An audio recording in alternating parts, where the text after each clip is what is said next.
I guess so. Okay, go. All right. We're going to tie down our load here today on our pickup bed. We do not want this load to fly away. We got a tie down point down here. I can just barely reach it. I'm going to come up here like this, and I'm just going to put a knot here. Well, what's my favorite knot? The bowline. So I make a loop, and it's pointed toward the working end of the rope. The loop is.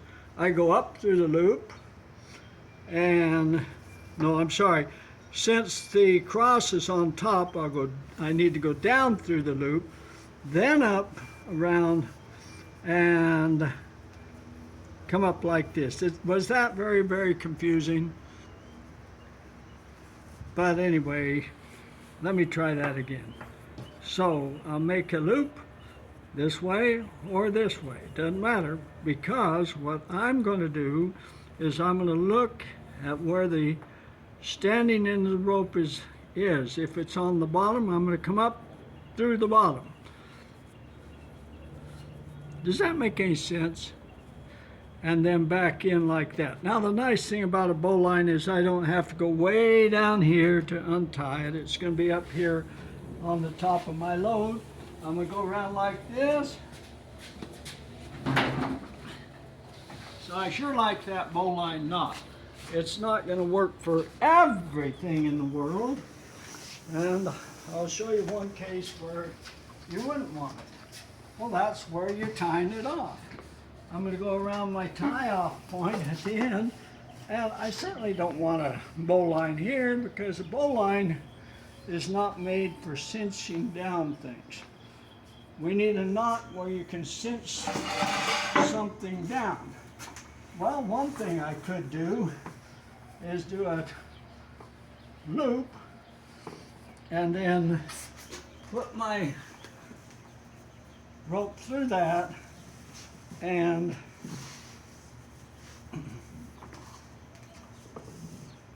let's make that a little farther back this way. Twist it, bring it through. That's a nice loop for making the trucker's nut. And then I'll just come up through that loop, and I will cinch it down nice and tight. I sure don't want that box to get away, do I? And there we go. That's a pretty good tie down. So I would take it loose in the reverse order, because in order to untie a bowline, you don't want tension on it. So I'll go back down to this spot.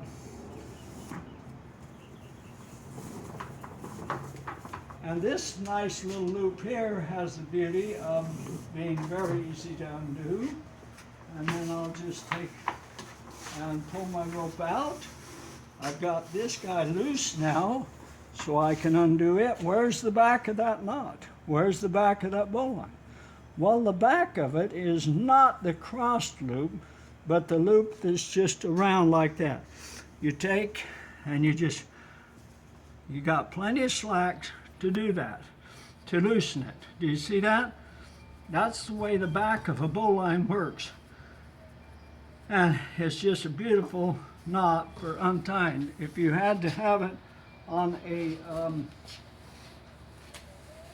post, you'd make your loop. Now, our loop, the standing end is on the bottom, so we come up from the bottom, around the standing end and back in. It's not made to cinch down.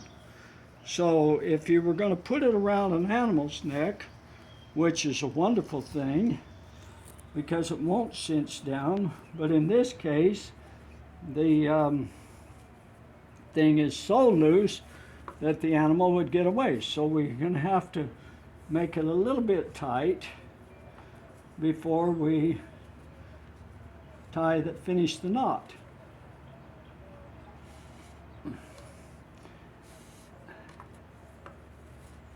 There we go. That's about right for a goat or something. probably wouldn't be able to get its head out. And we've got this on the away from the neck or away from the post, so we've got plenty of slack to break the back of the knot. So that is the proper way to tie a bowline. You don't want to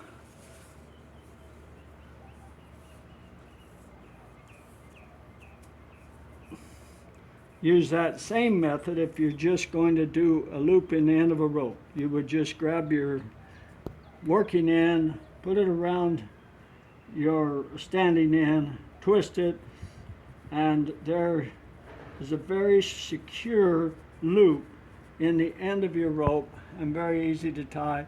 The back of the bowline is very accessible. We can get it untied very easily. That same method will work if we're coming around our waist.